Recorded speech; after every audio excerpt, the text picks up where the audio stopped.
dragons command both land and sky, and you shall have to learn to do the same.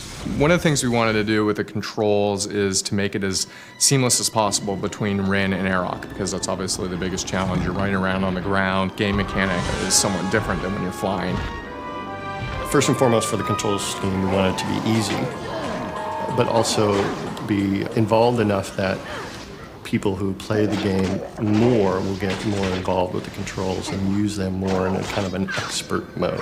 You can lock on and engage a character and then use more of the expert D-pad controls to pull off maneuvers that you wouldn't be able to do just using the analog stick. The journey will contain great adventures, it's true, but you must also learn and grow if you hope to be victorious.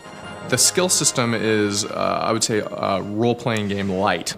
You have the ability, after you kill creatures, to get experience, very much like a traditional role-playing game.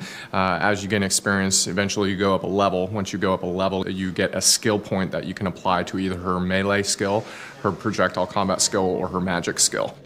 Melee attacks range from things like short swords to axes to long swords to magical swords that have different abilities.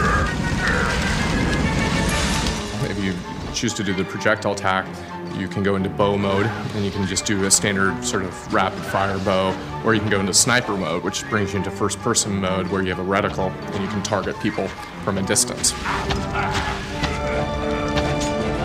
We used something before with Magic where it was attached to an item, but we wanted Rin to actually learn how to do magic. So we've got a really nice spell system where you actually, as the player, learn how to create shapes in air to generate the power. And you will learn that as you go through the game. You'll pick up skills from other people, so that's an interaction that you get.